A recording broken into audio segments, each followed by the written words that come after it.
ಸ್ವಾಮಿ ಬ್ರಹ್ಮಾನಂದರು ವಿಷ್ಣು ಸಹಸ್ರನಾಮ ಹೇಳ್ತಿದ್ರು, ಸ್ವಾಮಿ ವಿವೇಕಾನಂದರು ಚಂಡೀ ಪಾರಾಯಣ ಮಾಡ್ತಾ ಇದ್ರು. ಸ್ವಯಂ ವಿವೇಕಾನಂದರು ಹೇಳ್ತಾರೆ, ನೋಡು, ಈ ಹೊರ ಲೌಕಿಕ ಪ್ರಪಂಚದಲ್ಲಿ ನೀನು ಕೈ ಇಟ್ಟ ಕೆಲಸಗಳೆಲ್ಲ ಕೈಗೂಡಬೇಕು ಅಂದರೆ, ನೀನು ಯಶಸ್ವಿ ವ್ಯಕ್ತಿಯಾಗಬೇಕು ಅಂದರೆ ಚಂಡಿಯ ಪಾರಾಯಣ ಮಾಡು. ಇದು ವಿವೇಕಾನಂದರು ಹೇಳಿರ್ತಕ್ಕಂಥದ್ದು. ಸ್ವಯಂ ವಿವೇಕಾನಂದರ ಜಗದ್ಗುರು. ಜಗತ್ತಿಗೆ ಬೋಧನೆ ಮಾಡುವುದಕ್ಕಾಗಿ ಜಗನ್ಮಾತೆ ಲೈಸೆನ್ಸ್ ಕೊಟ್ಟು ಕಳಿಸಿರುವ ವ್ಯಕ್ತಿ ವಿವೇಕಾನಂದರು. ಇದು ಮತ್ತಾರು ಹೇಳಿದ್ದಲ್ಲ, ರಾಮಕೃಷ್ಣ 10 ಸಲ ಹೇಳಿದರು ರಾಮಕೃಷ್ಣ ಇದನ್ನು. ನರೇಂದ್ರ ಜಗತ್ತಿಗೆ ಬೋಧಿಸಬೇಕಾಗಿದೆ, ಜಗನ್ಮಾತೆ ಅವನಿಗೆ ಲೈಸೆನ್ಸ್ ಕೊಟ್ಟು ಕಳಿಸಿದಾಳೆ, ನರೇಂದ್ರ ಜಗತ್ತಿಗೆ ಬೋಧಿಸಬೇಕಿದೆ. ನರೇಂದ್ರ ನಾನು ಬೋಧಿಸಲ್ಲ ಅಂತಿದ್ದ, ನಿನ್ನ ಕೈನಲ್ಲಿ ಏನಿದೆಯೋ ನಿನ್ನ ಕತ್ತು ಹಿಡಿದು ಜಗನ್ಮಾತೆ ಕೆಲಸ ಮಾಡಿಸ್ತಾಳೆ, ನಿನ್ನ ಕೈನಲ್ಲಿ ಏನಿದೆ ಅಂತ ನಗ್ಬಿಡ್ತಿದ್ರು ರಾಮಕೃಷ್ಣ. ನಿನ್ನ ಕೈನಲ್ಲಿ ಇದೆಯಾ ಅದು, ನಿನ್ನ ಕತ್ತು ಹಿಡಿದು ಮಾಡಿಸ್ತಾಳೆ ಅವಳು. ಯಾರು ಈ ದೇವಿ ಗೊತ್ತಾಗ್ತಾ ಇದೆಯಾ? ಹಾಗಾದರೆ ಈ ಲೌಕಿಕ ಪ್ರಪಂಚದಲ್ಲಿ ಏನೇನು ಬೇಕೋ ಅಷ್ಟು ಮಾತ್ರವೇ ಸಿಗೋದಾ? ಪಾರಮಾರ್ಥ ಪ್ರಪಂಚ ಬೇಕು ಅಂದರೆ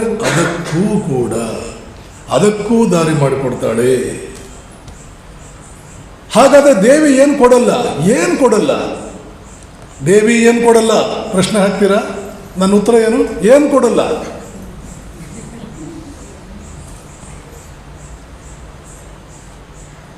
ಏನು ಕೊಡಲ್ಲ? ಇನ್ನೊಬ್ಬರು ಜಗನ್ಮಾತೆಯಿಂದ ಲೈಸೆನ್ಸ್ ಪಡ್ಕೊಂಡು ಬಂದಿದ್ದವರು ಶಂಕರಾಚಾರ್ಯರು. 4 ಜನರಿಗೆ ಲೈಸೆನ್ಸ್ ಕೊಟ್ಟಿದ್ದಾಳೆ. ಶ್ರೀರಾಮಕೃಷ್ಣ ಹೇಳ್ತಿದ್ರು, ಮೊಟ್ಟ ಮೊದಲು ಲೈಸೆನ್ಸ್ ಪಡ್ಕೊಂಡವನು ನಾರದ ಮಹರ್ಷಿ. ಆದರೆ ಇವತ್ತು ನಾರದನ ಬಗ್ಗೆ ಏನೇನೋ ಹೇಳ್ತಿರ್ತಾರೆ. ಅವನು ನಾರದ ಕಣೋ, ನಂಬಿಡ ಅವನ್ನ.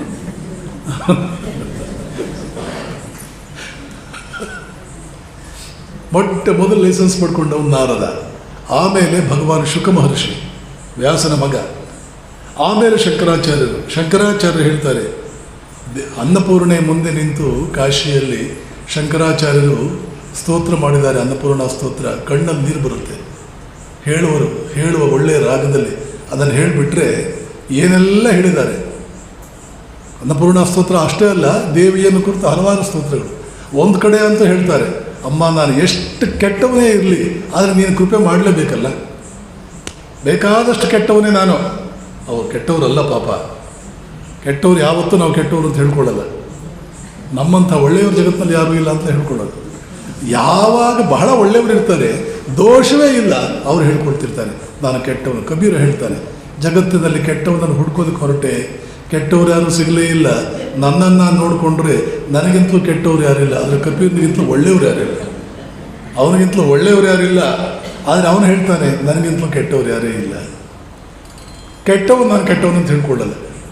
ಶಂಕರಾಚಾರ್ಯರು ಹೇಳ್ತಾರೆ, ನಾನು ಎಷ್ಟೇ ಕೆಟ್ಟವನಿರಬಹುದಮ್ಮ, ಆದರೆ ನೆನಪಿಟ್ಕೋ ಜಗತ್ತಿನಲ್ಲಿ ಕೆಟ್ಟ ಮಗ ಇರ್ತಾನೆ, ಕೆಟ್ಟ ತಾಯಿ ಎಂದಿಗೂ ಇರಲ್ಲ. ಜಗತ್ತಿನ ಇತಿಹಾಸದಲ್ಲಿ ಮಗ ಕೆಟ್ಟವನಿರಬಹುದು, ಕೆಟ್ಟ ಮಗ ಇರಬಹುದು, ಕೆಟ್ಟ ತಾಯಿ ಇರಲಾರಳು. ಇದೇ ಶಂಕರಾಚಾರ್ಯರು ದೇವಿ ಆರಾಧನೆ ಮಾಡ್ತಾ ಏನು ಹೇಳ್ತಾರೆ, ಮೋಕ್ಷ ದ್ವಾರ ಕಪಾಟ ಪಾಟನ ಕರಿ ಮಾತಾ ಅನ್ನಪೂರ್ಣೇಶ್ವರಿ. ಅಮ್ಮ ಅನ್ನಪೂರ್ಣೇಶ್ವರಿ, ಮೋಕ್ಷದ ಬಾಗಿಲನ್ನು ತೆರೆಯುವವಳು ನೀನೇ, ಮೋಕ್ಷದ ಬಾಗಿಲನ್ನು ತೆರೆಯುವವಳು ನೀನೇ. ಹೇಗೆ ತೆರೀತಾಳವಳು? ಜಗನ್ಮಾತೆ ಒಂದು ರೀತಿ ಮುಳ್ಳು ಅಂದರೆ ಏನು?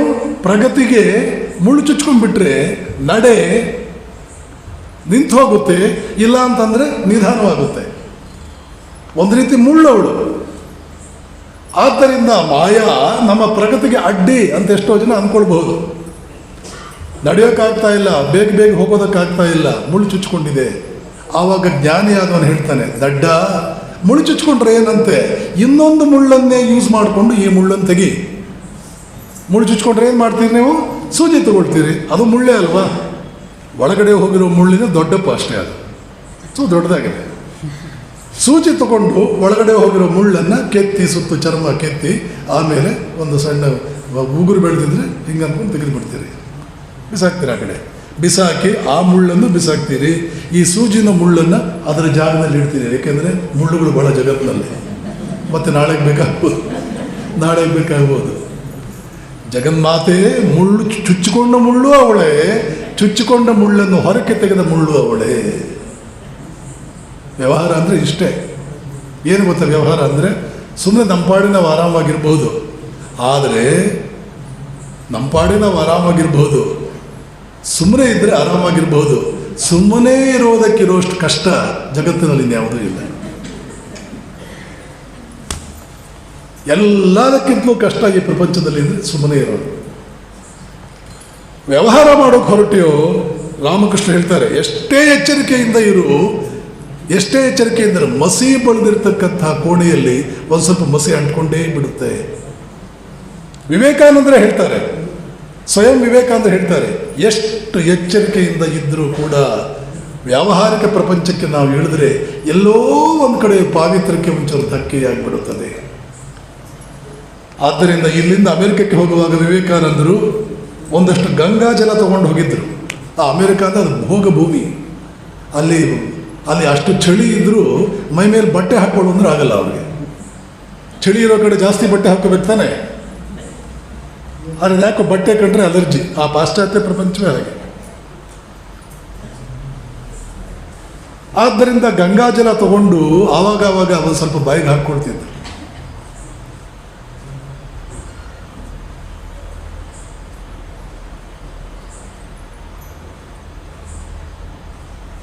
ಹೀಗಾಗಿ ಈ ಪ್ರಪಂಚದಲ್ಲಿ ವ್ಯವಹಾರಕ್ಕೆ ಹೋದರೆ ಎಷ್ಟೇ ಎಚ್ಚರಿಕೆಯಿಂದ ಇದ್ದರೂ ಕೂಡ ಒಂದು ಸ್ವಲ್ಪ ಸಣ್ಣದಾಗಿ ಏನೋ ಒಂದು ಎತ್ಕೊಂಡ್ಬಿಡುತ್ತೆ.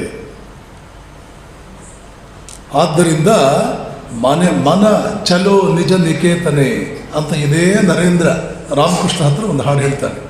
ಮೊದಲನೇ ಸಲ ರಾಮಕೃಷ್ಣನ ಭೇಟಿ ಮಾಡೋದಕ್ಕಿಂತ ಬಂದಾಗ ಒಂದು ಹಾಡು ಅಂತ ರಾಮಕೃಷ್ಣ ಕೇಳಿ ಹೇಳಿದ್ದು, ಮನಸ್ಸೇ ನಮ್ಮ ನಿಜವಾದ ಮನೆಗೆ ಹೋಗೋಣ ನಡಿ, ದಾರಿಯಲ್ಲಿ ಶತ್ರುಗಳಿದ್ದಾರೆ, ಕಾಡಿನಲ್ಲಿ ಹೋಗಬೇಕಾಗುತ್ತೆ, ದಾರಿ ಎಲ್ರಿಗೂ ಗೊತ್ತಿರಲ್ಲ, ಆ ದಾರಿ ನಮ್ಗೆ ಗೊತ್ತಿರಲ್ಲ, ಶತ್ರುಗಳಿರ್ತಾರೆ.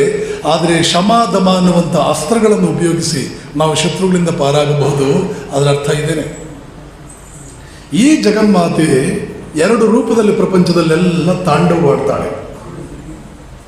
ಯಾರದು ಹಿಂದ್ಗಡೆ ಮಾತು ಯಾರು ಮಾತಾಡ್ತಾರೆ? ಎರಡು ರೂಪದಲ್ಲಿರ್ತಾಳೆ. ವ್ಯವಹಾರವೇ ಎರಡು ರೀತಿ, ವ್ಯವಹಾರವೇ ಎರಡು ರೀತಿ. ಜಗತ್ತಿನ ಯಾವುದೇ ವ್ಯವಹಾರ ನೋಡಿ ಅದಕ್ಕೆ ಎರಡು ರೂಪ ಇರುತ್ತದೆ. ಯಾವುದು ಎರಡು ರೂಪ? ಒಂದು ಸಮ್ಯಕ್, ಇನ್ನೊಂದು ಸಮ್ಯಕ್ ರಹಿತ. ಸರಿಯಾದ ವ್ಯವಹಾರ, ಕೆಟ್ಟ ವ್ಯವಹಾರ. ಇದಕ್ಕೆಲ್ಲ ಕಾರಣೀಭೂತಳಾಗುವುದು, ಕೆಟ್ಟ ವ್ಯವಹಾರಕ್ಕೆಲ್ಲ ಕಾರಣವಾಗುವುದು ಮನುಷ್ಯನ ಒಳಗಡೆ ಇರತಕ್ಕಂಥ ಎರಡು ಅದ್ಭುತವಾದಂತಹ ವಿಷದ ಪಾತ್ರೆಗಳು. ಮನಸ್ಸಿನ ಒಳಗಡೆ ಎರಡು ವಿಷದ ಪಾತ್ರೆ ಇದೆ, ಒಂದು ಅಮೃತದ ಪಾತ್ರೆ ಇದೆ. ಎಲ್ಲದಕ್ಕೂ ನಳ ಇದೆ, ಆದರೆ ಅಮೃತದ ಪಾತ್ರೆಗೆ ನಳ ಇದೆಯಲ್ಲ, ತೊಟ್ಟೇ ಬರುತ್ತೆ ನೀರು. ಈ ವಿಷದ ಪಾತ್ರೆ ಇದೆ ನೋಡಿ, ನೀವು ಕೊಚ್ಕೊಂಡು ಹೋಗೋಷ್ಟು ನೀರು ಬರ್ತಾ ಇರುತ್ತೆ. ಎಲ್ಲ ಮನುಷ್ಯರ ಮನಸ್ಸಿನಲ್ಲಿ ಈ ಮೂರು ಪಾತ್ರೆಗಳಿವೆ. ಆ ವಿಷದ ಪಾತ್ರೆ ಎರಡೂ ಬಹಳ ರುಚಿ. ಇದು ಅಮೃತದ ಪಾತ್ರೆ ಇರಬಹುದು. ಮೊದಲು ನಾಲಿಗೆಗೆ ಅದು ರುಚಿ ಹಿಡಿಸಲ್ಲ, ಮೊದಲು ರುಚಿ ಹಿಡಿಸಲ್ಲ, ಆಮೇಲೆ ಹಿಡಿಸುತ್ತೆ. ಎರಡು ವಿಷದ ಪಾತ್ರೆ, ಒಂದು ಅಮೃತದ ಪಾತ್ರೆ. ಪರಿಣಾಮ ಯಾರು ಜಾಸ್ತಿ ಇರುತ್ತೆ? ವಿಷದ ಪಾತ್ರೆನೇ. ಎರಡು ವಿಷದ ಪಾತ್ರೆ. ಯಾವುದಾ ವಿಷದ ಪಾತ್ರೆ ಅಂತಂದರೆ ಒಂದು ತಮೋಗುಣ, ಇನ್ನೊಂದು ರಜೋಗುಣ. ಅಮೃತದ ಪಾತ್ರೆ ಅದು ಸತ್ವಗುಣ. ಇದಕ್ಕೂ ದೇವಿಗೆ ಸಂಬಂಧ ಏನು ಅಂತ ನೀವು ಕರೀಬಹುದಾ? ದೇವಿ ಪ್ರತಿಯೊಬ್ಬರಲ್ಲೂ ಒಳಗಡೆ ಚುಚ್ಚಿಕೊಳ್ಳುವ ಮುಳ್ಳಿದೆಯಲ್ಲ, ಆ ಮುಳ್ಳಿನ ರೂಪದಲ್ಲಿ ಒಳಗಡೆ ಇದ್ದಾಳೆ. ಹೊರಕ್ಕೆ ತೆಗೆದುಹಾಕುವ ಮುಳ್ಳಿನ ರೂಪದಲ್ಲೂ ಪ್ರತಿಯೊಬ್ಬರ ಒಳಗಡೆ ಇದ್ದಾಳೆ. ಎಲ್ಲಿ ವ್ಯವಹಾರ ನಡೆಯುತ್ತೆ ಅಲ್ಲಿ ಎರಡು ಮುಳ್ಳುಗಳಿದೆ. ಒಂದು ಒಳಕ್ಕೆ ಚುಚ್ಚುವ ಮುಳ್ಳು, ಇನ್ನೊಂದು ಹೊರಕ್ಕೆ ತೆಗೆಯುವ ಮುಳ್ಳು. ಎಲ್ಲೇ ವ್ಯವಹಾರ ಅಂದರೆ ಇಷ್ಟೇ, ಎರಡು ಮುಳ್ಳುಗಳ ನಡುವೆ ನಡೆಯುವಂತಹ ವ್ಯವಹಾರವೇ ವ್ಯವಹಾರ.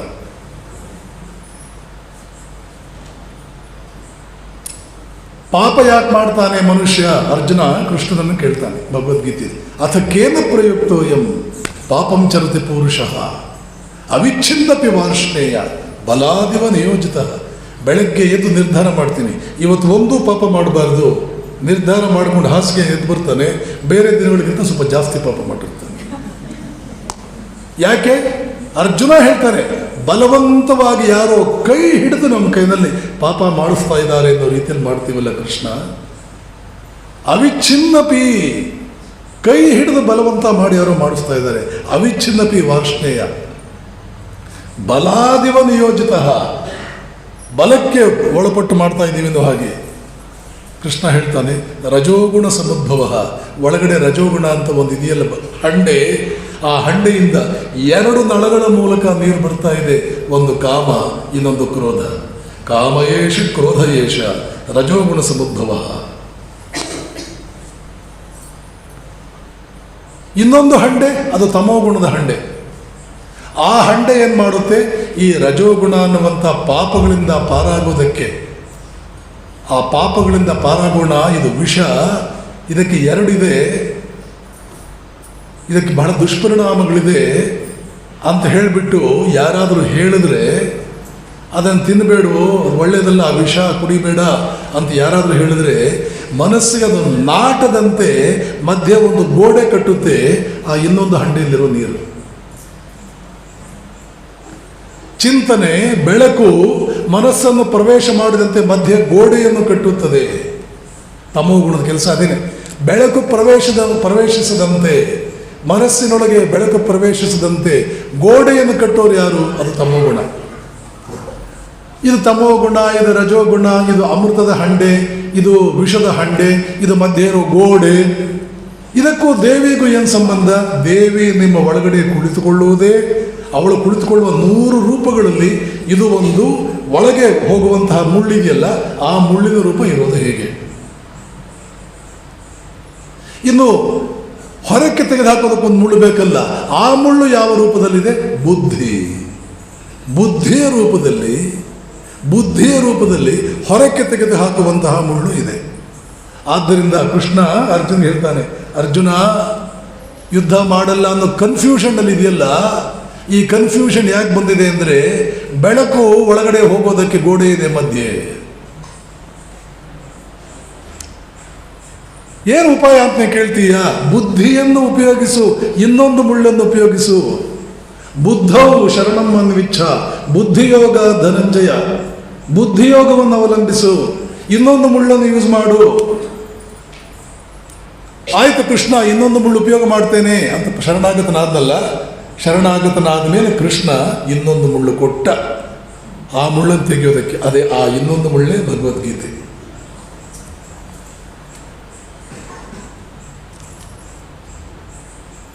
ಪ್ರೇಮಾಯ್ತ?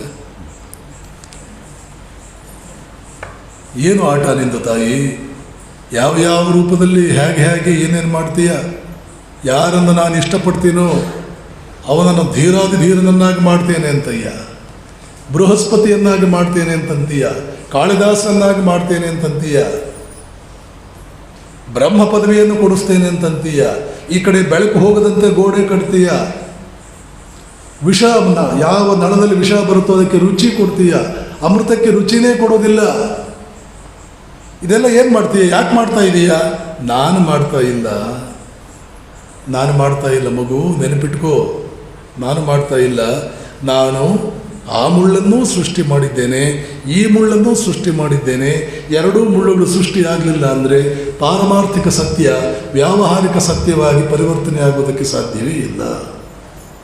ಒಳಿತು ಕೆಡುಕು, ಕತ್ತಲು ಬೆಳಕು, ಅಮೃತ ವಿಷ, ಇವೆಲ್ಲ ಎರಡೆರಡು ವಿರುದ್ಧವಾದ ಹುಟ್ಕೊಳ್ಳಿಲ್ಲ ಅಂದರೆ ಅಲ್ಲಿ ಪಾರಮಾರ್ಥಿಕ ಪ್ರಪಂಚವೇ ಸೃಷ್ಟಿಯಾಗುವುದಿಲ್ಲ. ಆದ್ದರಿಂದ ವ್ಯಾವಹಾರಿಕ ಪ್ರಪಂಚವೇ ಸೃಷ್ಟಿಯಾಗುವುದಿಲ್ಲ. ವ್ಯಾವಹಾರಿಕ ಪ್ರಪಂಚಕ್ಕೆ ಇನ್ನೊಂದು ಹೆಸರು ಅಂದರೆ ದ್ವಂದ್ವಗಳಿರುವುದೇ ವ್ಯಾವಹಾರಿಕ ಪ್ರಪಂಚ.